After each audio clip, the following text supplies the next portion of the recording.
Kant's theory of knowledge. According to Kant, neither reason, the understanding by itself, nor sensation by itself can give us knowledge of the external world. Knowledge is the result of the interaction between the mind, the understanding, and sensation. So sensibility furnishes the material manifold, which of itself it is not able to form, while the understanding gives the unifying form to which of itself it cannot furnish a content.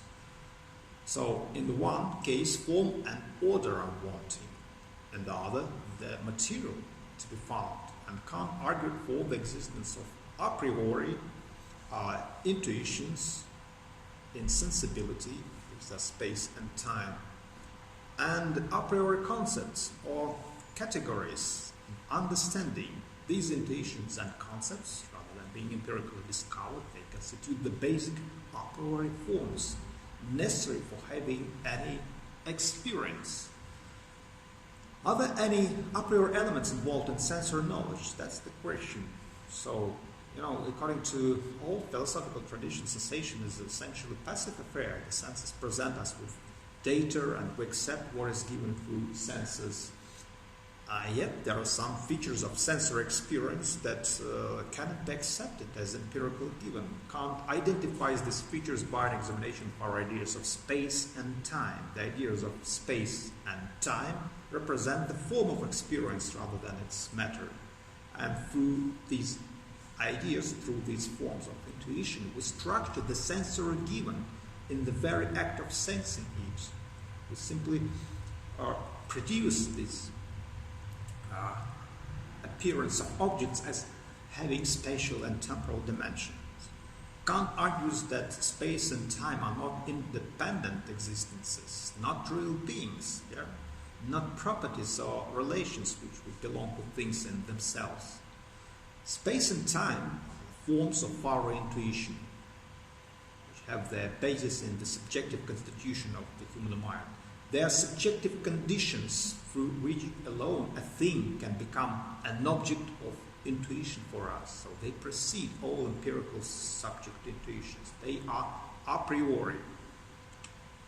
Space and time are the pure forms of all our sensible representation of objects, and as such, sources of synthetic a priori cognition, both pure and applied mathematics. Space and time are nothing but the pure forms of our representations of objects. And so they're the forms of the appearances of things rather than forms of things as they are in themselves.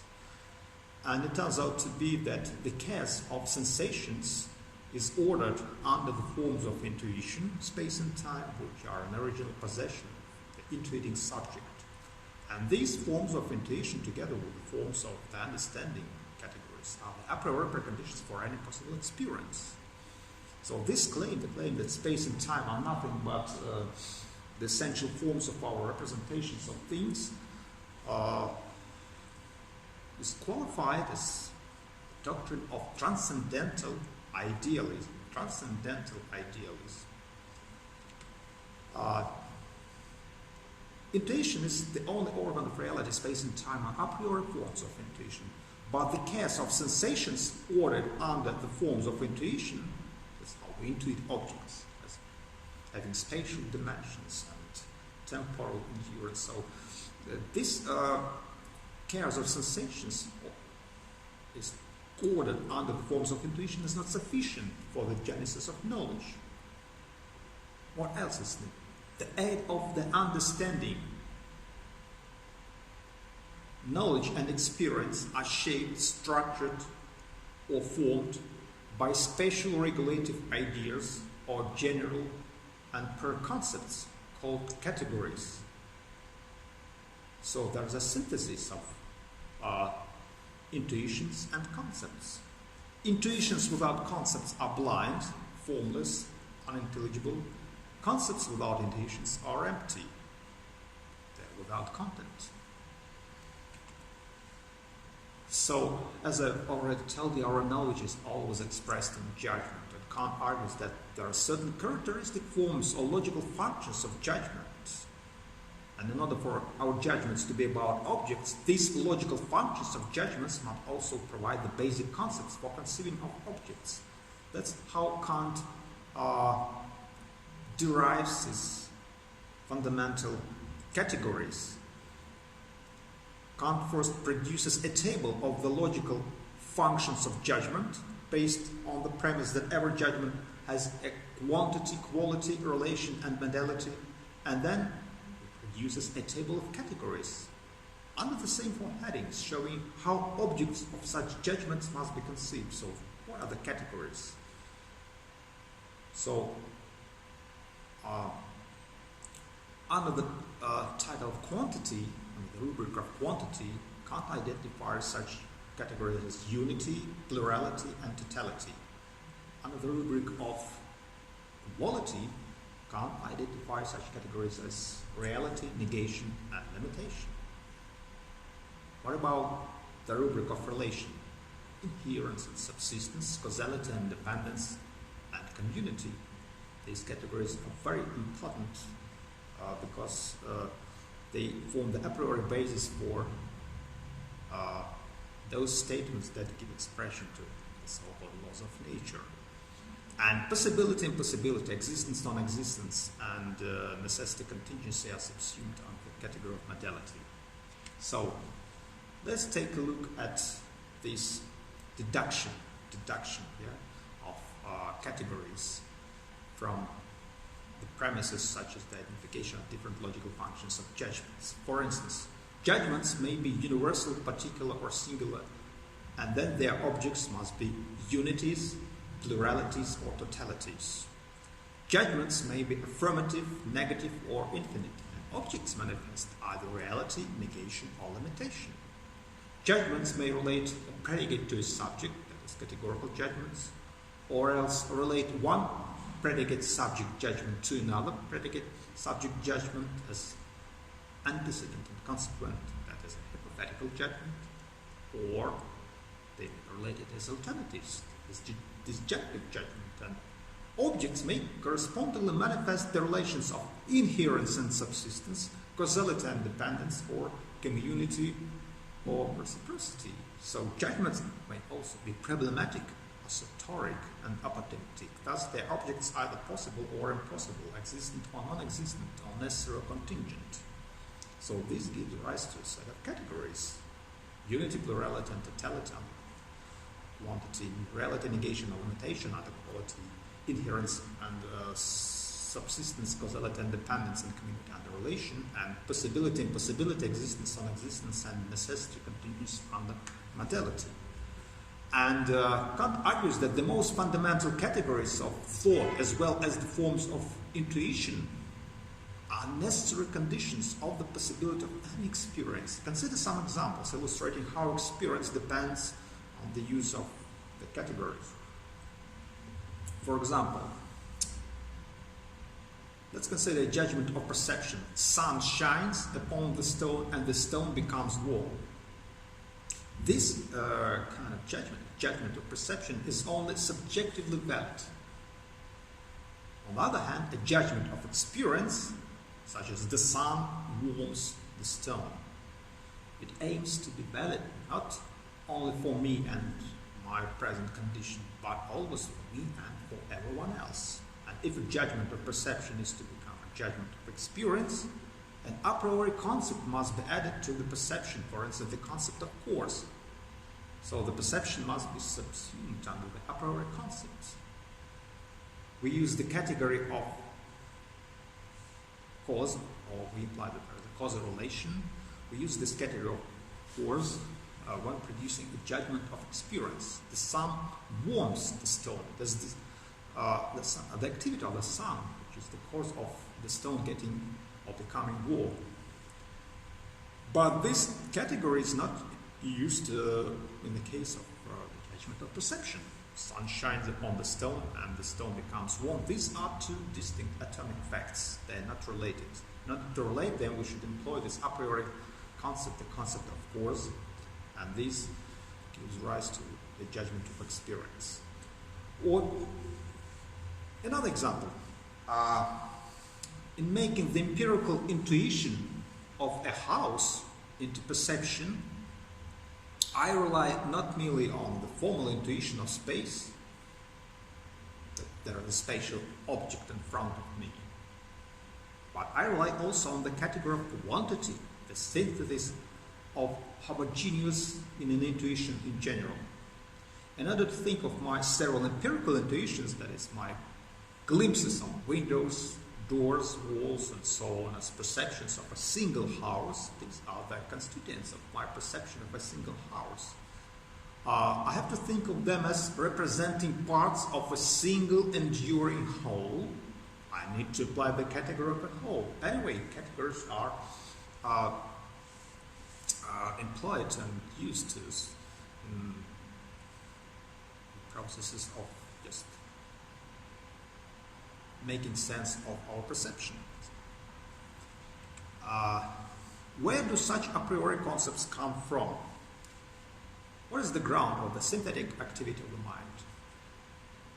Kant introduces a new concept, the concept of transcendental apperception, in order to explain the origin of this synthetic activity of the mind.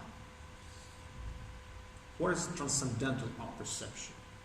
The unity of pure self-consciousness, a pure original, unchanging consciousness of the numerical identity of oneself in all of one's various experiences.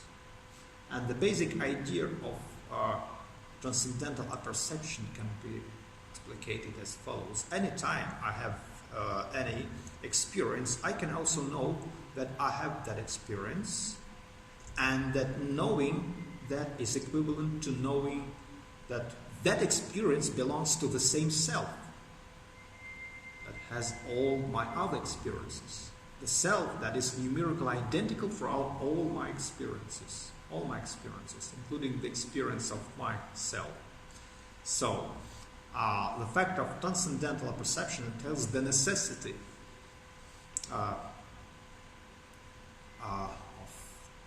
the application of the categories to all of the experiences to which it itself applies.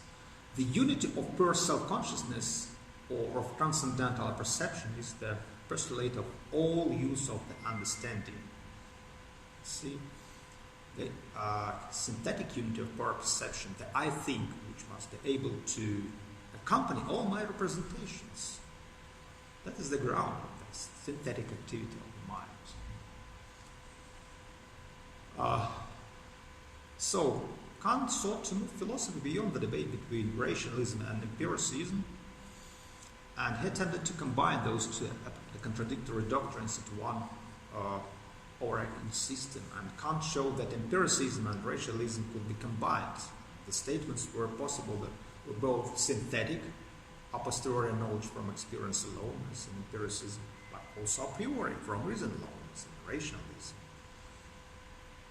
So knowledge is the result of the interaction between the understanding and sensation. Without senses, we couldn't become aware of any object, but when sensing this object, we're intuiting, we should, or anyway, we employ the a priori forms of intuition, such as space and time. But without understanding, we couldn't form any conception of it. And in understanding, we make use of the categories, the a priori forms of understanding.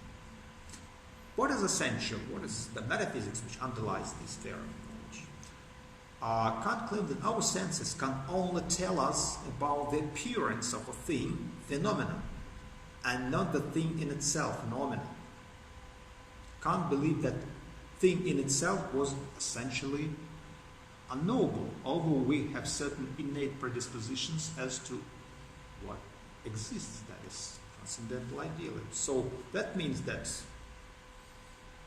Kant introduced a rather new conception of the object of knowledge.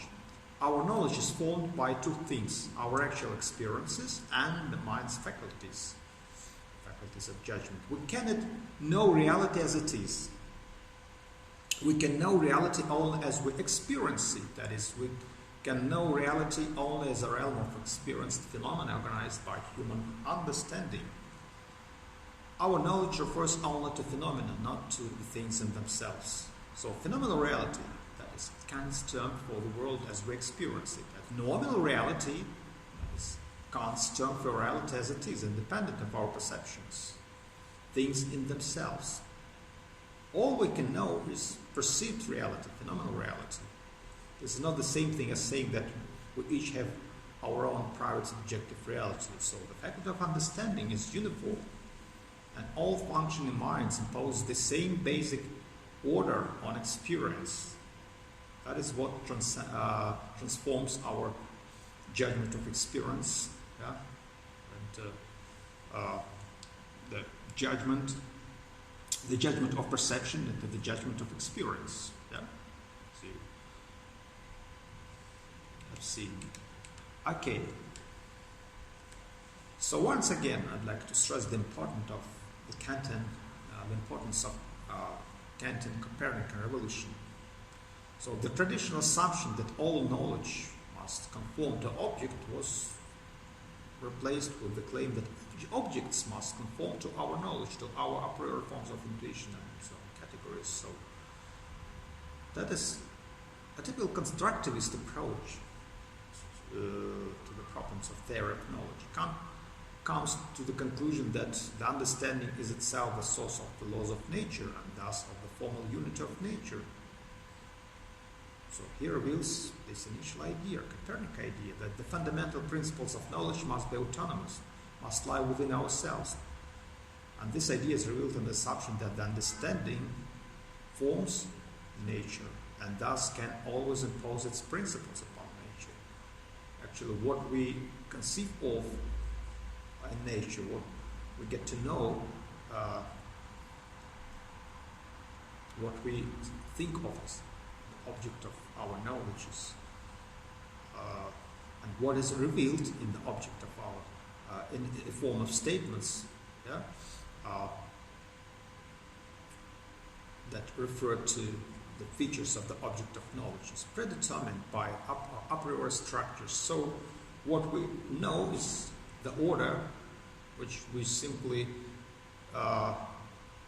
construct on the basis of our priori forms of intuition and understanding and impose on the manifold of sensations for which things appear to us.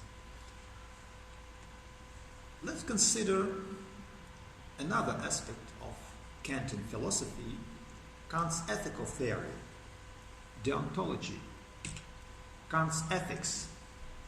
Kant's ethics is a theory which is traditionally qualified as duty-based ethics. Kant's intention was to show that there are certain moral rights and duties that all human beings possess regardless of any utilitarian benefits. So Kant's theory is based on the moral principle that he called the categorical imperative. In one of the formulations of this principle, the major requirement, the major statement, the major determination of what should be done and what we do is that everyone should be treated as a free person equal to everyone else. And if we follow certain rules of behavior, these rules must anyway be universalizable and reversible. Act only on the rule which you would wish to be universal law of nature, and treat other person as a free person having intrinsic human dignity.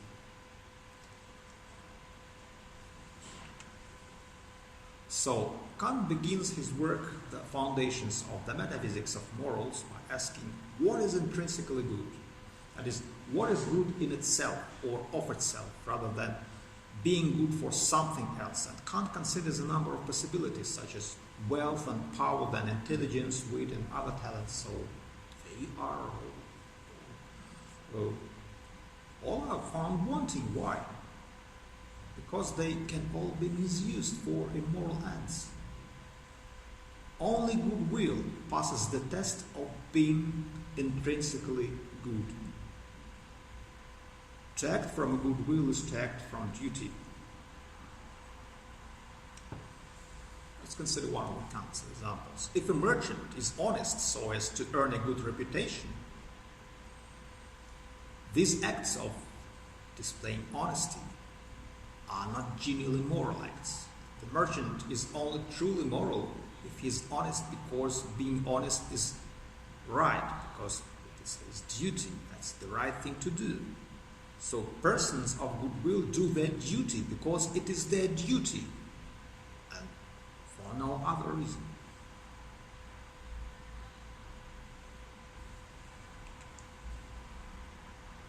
Kant emphasized the role of maxims, the role of rules, and the explication in form of imperatives. To understand how goodwill reasons about a moral issue, one must understand the role of maxims and the distinction between hypothetical and categorical imperatives. A maxim for Kant is the reason a person in a certain situation has for doing what he or she plans to do. What need to be evaluated are the maxims on which one acts, the rules of behavior. So Kant makes distinction. He makes this fundamental distinction between hypothetical imperative and categorical imperative. Maxims are hypothetical because they are means to an end. Something would do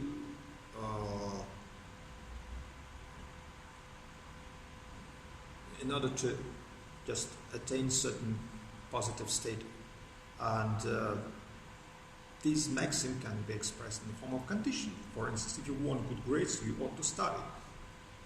If you want to do A, do B. So these are conditional statements. That's a hypothetical imperative. What about categorical imperative? Categorical imperative are not categorical imperative is not expressed in the form of conditional statements. There are duties that are required per se. These duties are required intrinsically by themselves, without any conditions. They are not simply means to an end. They are intrinsically valuable and meaningful. And Kant described these duties as categorical. We do this because it's the right thing to do. Kant referred to the fundamental principle of ethics as the categorical imperative. A categorical imperative is one that binds you no matter what your other goals or purposes are. And Kant believed that reason provided the basis for the categorical imperative. And there are three major formulations of the categorical imperative. Act only on maxims which you can will to be universal laws. Always treat the humanity in a person as an end and never as a means merely. Just never use other persons as instruments for the accomplishment of your own goals. And so act as if you were a member of an ideal kingdom of ends, in which you were both subject and sovereign at the same time. Only in sphere of morality, in sphere of our moral autonomy, we establish our own reality as an ontological reality which is distinct from the reality of natural things that are bounded by natural laws and subjected to natural determination. That is our human condition. Okay, philosophy after Immanuel Kant. First, I'd like to note that in the modern period, Kantianism gave rise to the German idealists, each of whom had their own interpretations of Kant's ideas. Among the followers of Kant was Johann Gottlieb Fichte, German philosopher, who contributed to the development of dialectical thinking. His major work is the doctrine of science, or Wissenschaftslehre. Fichte was concerned to rectify philosophical difficulties arising from Kant's system. Fichte wanted to eliminate Kant's notion of a thing in itself and ground philosophy in a single principle, subjectivity, or I. The central concept of his philosophy was the concept of the self-positing I, a principle of subjective self-constitution that is the highest condition for the possibility of all experience, objects of experience, and moral action. The I is not a fact, but an act. The I must be distinguished from an empirical consciousness. It is infinite and not accessible to experience, since it acts to ground experience. The other candidate for a first principle is material objectivity, but we accept this a principle, material objectivity. This would lead to morally unacceptable determinism and cannot account for consciousness. That's why Johann Gottlieb Fichte established the concept of self-positing I as the basis for the system of philosophy, the basis for Wissenschaftslehre. So, first, Fichte focuses exclusively on the I that apprehends both external objects and mental states. The I is not a thing or substance, it is simple activity, the activity of positing itself. So there are three phases, three stages of the I's positing itself that correspond to different parts of Wissenschaftslehre. The first stage, I posit itself. The I's self-positing is the thesis. But the I self-positing, though we can be sure that it occurs, has certain conditions and therefore implications. So if we suppose that the I posits itself, but deny that these conditions are fulfilled, we fall into contradiction, and it is to resolve such contradictions that the activity of the I proceeds. So to be aware of itself, the I must limit itself. To be aware of myself, I should somehow distinguish myself from the other selves and from the objects out there in the world. Yeah? So consciousness works through reflection, and reflection is only through limitation. And this it can do only by positing something other than itself, a non-I, that is antithesis. So the I's self-positing is the thesis, and the I's positing a non-I is antithesis. The I is now involved in another contradiction. It both posits itself and negates itself. This can be resolved only by synthesis. The I, and that is the third stage, the I posits a divisible I, limited by and limiting a divisible non-I. That is, the non-I in part negates the I, and the I in part negates the non-I. Of these three principles, the third principle involves two propositions. The I posits itself as determined by the non-I, and the I posits the non-I as determined by the I. And this forms the basis of the theoretical Wissenschaftslehre and the practical Wissenschaftslehre. The I posits itself as determined by the non-I, that is the foundation of theoretical Wissenschaftslehre. The I posits the non-I as determined by the I, and that is the foundation of the practical Wissenschaftslehre. The theoretical Wissenschaftslehre unfolds the conditions of the determination of the I by the non-I. It does so primarily by the reflection of the I on its own activity and its transcendence of the limit involved in this activity. So this reflection involves a new limit, which is in turn transcended by reflection of it. Fichte purports to derive all the conditions required for the determination of the I by the non-I: sensation, space, time, and such categories of understanding as causality. And the thing in itself is replaced by unconscious self-limitation of the I. Unconscious, since the products of the I seem to be given to it from without. And the practical Wissenschaftslehre, that's the second aspect. Yeah? The non-I is determined by the I. This is really crucial to the I's construction of the world. First, the I's motive for producing a world, and a world of a certain type, is to have a field for its activity, primarily for the performance of its moral duty.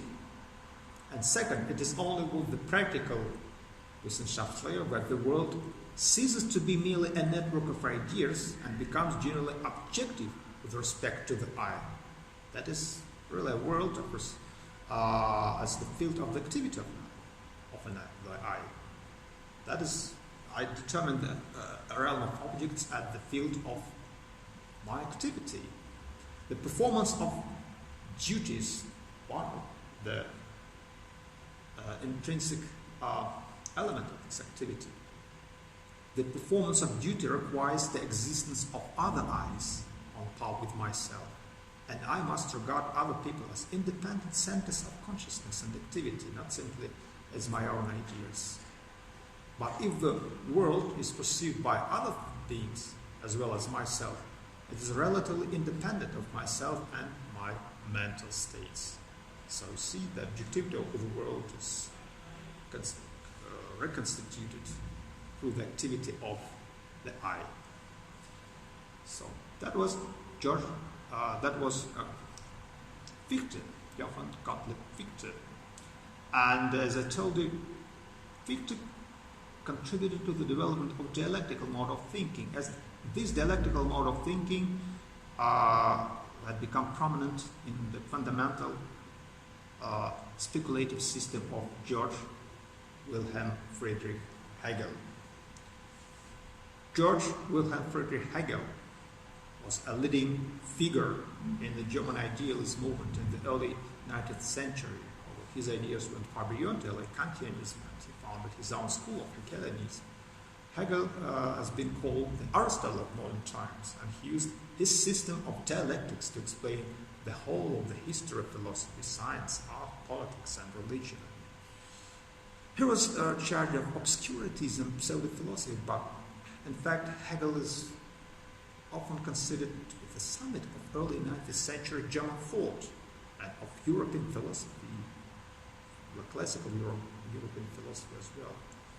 So Hegel published only 4 main books during his life.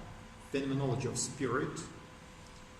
In this book he gave account of the evolution of consciousness from sense perception to absolute knowledge.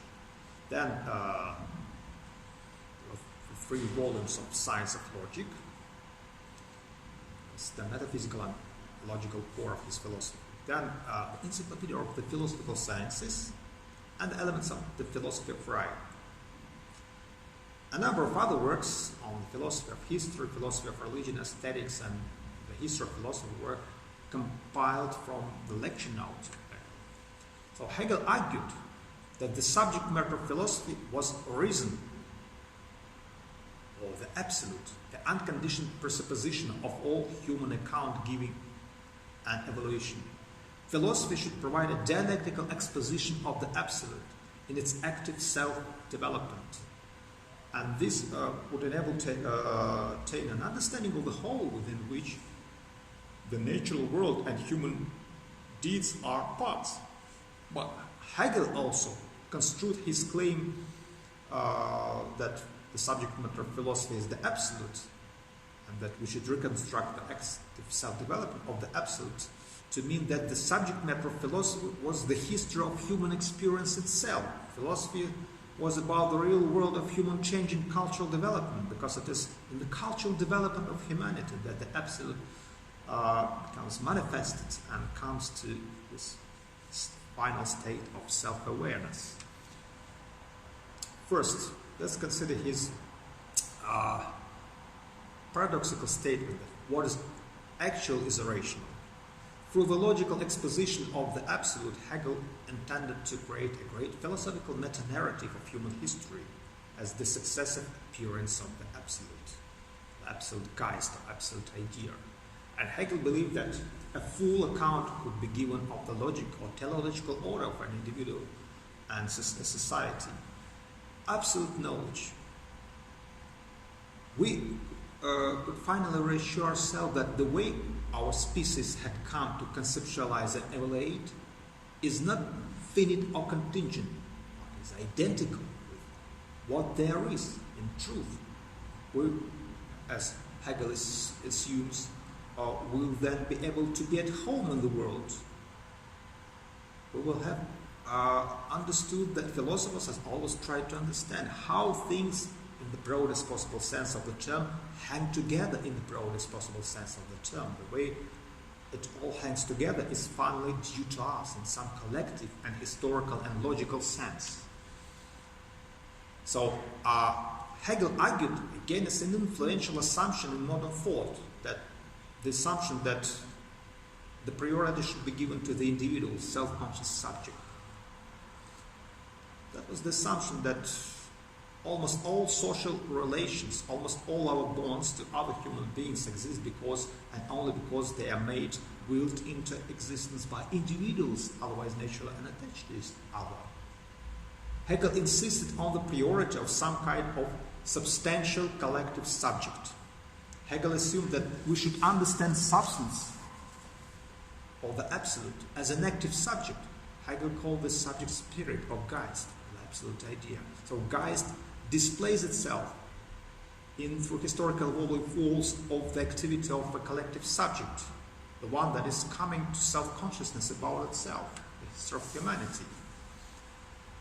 So Hegel opposed to the view that so much could be understood as the result of individual will and reflection, and he tried to show that the formation of what might appear to an individual to be his or her own particular intention or desire or belief already reflected a complex social inheritance, and that is evolving, even evolving progressively with a logic of its own. So the completion of such collective attempts of self-knowledge resulted in the realization of absolute spirit or absolute Geist. By absolute spirit, Hegel either meant the absolute completion of the human attempts to know itself, or the realization of human affairs of some sort of extra-human transcendence, or full expression of an infinite God. So Hegel built a speculative system that comprises the whole range of philosophy, thought, nature, and human society or culture. Philosophy provides the ultimate rational explication of the principles of the unity of subject and object and the activity of the absolute.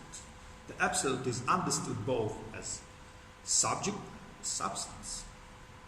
It is a substance, a fundamental reality underlying the phenomenal world, and it is the subject that produces the whole totality of phenomena in its active self-development. The absolute develops historically through a rational intelligible succession of forms. The absolute is in itself, in thought, the absolute as it is in otherness, in nature, that is a self-alienated state, the absolute. And the absolute as it is manifested in culture, in human society, where the absolute becomes for itself through the forms of the mind. So, these were the major parts of Hegel's philosophical system. In logic, Hegel expounded the categories as developing forms of thought. In philosophy of nature, he said that the absolute spirit or idea is considered in its otherness or externality. In philosophy of mind, he considered mind to be the absolute as existing for itself, as conscious of itself, and the institutions it has given rise to. So the absolute spirit turns out to be the world spirit or reason. The world spirit develops through various historical phases underlying the natural evolution and the history of culture. And it's culminating in culture. It is culminating in the freedom and self-consciousness of humanity. And this development is structured by a triadic dialectical process, at each stage involving the resolution of two opposites, thesis and antithesis, into high unity, synthesis. So, the absolute develops historically, and the logical structure of this process is explicated in terms of speculative dialectical thinking. Dialectic constitutes the autonomous self-development of both thought and the world. In its final phase, the absolute reaches the state of self-appearance in form of absolute knowledge embodied in philosophy as the highest form of the mind. Philosophy is the highest form of the mind attained in course of successive cultural development of humanity, and Hegel represented the cultural development as the development of the world spirit origin. So philosophy is the highest form of the mind, is the form of self-consciousness or self-appearance or self-awareness of the world spirit or absolute. So philosophy helps to realize the substance of nature and culture as the forms in which this fundamental underlying reality is manifested.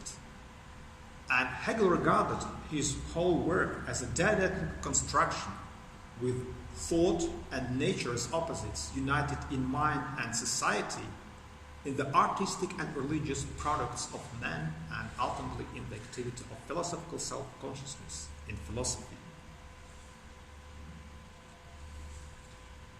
Hegel developed a new form of thinking and logic, which he called speculative reason, which includes the more famous concept of dialectic.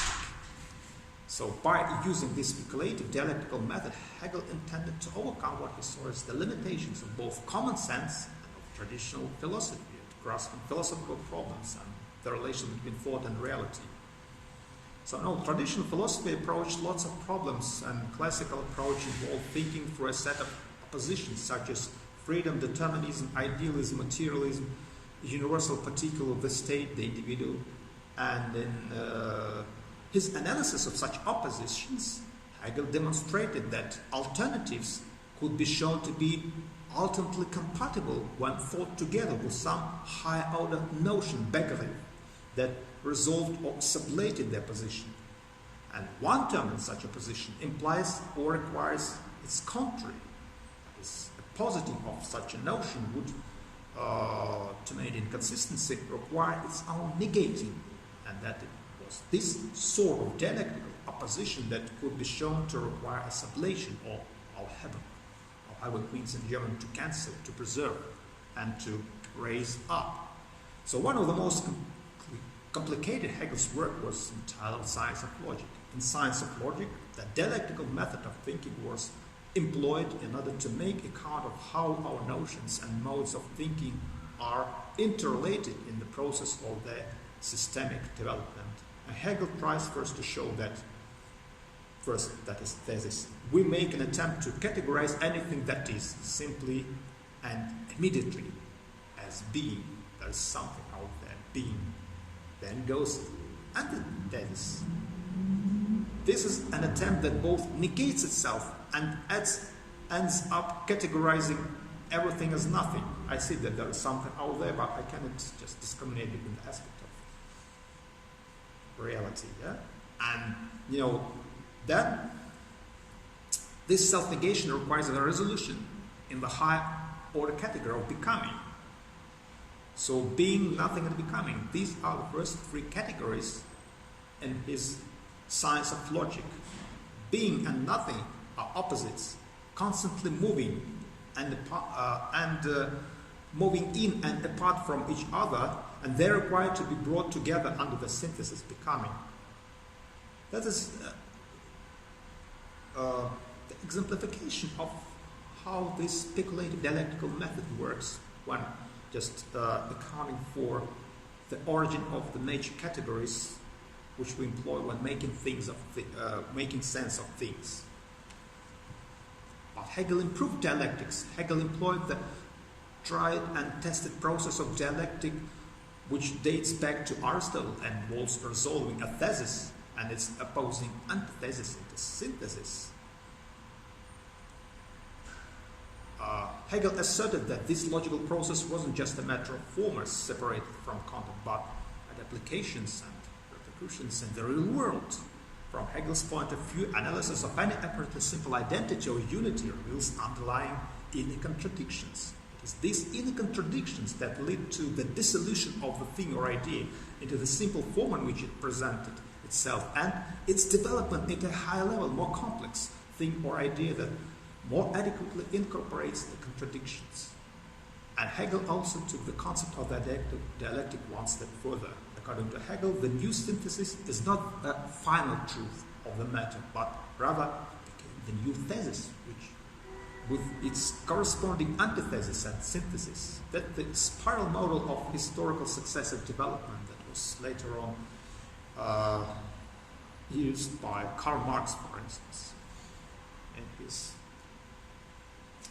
theory of successive development and change of social and economic formations.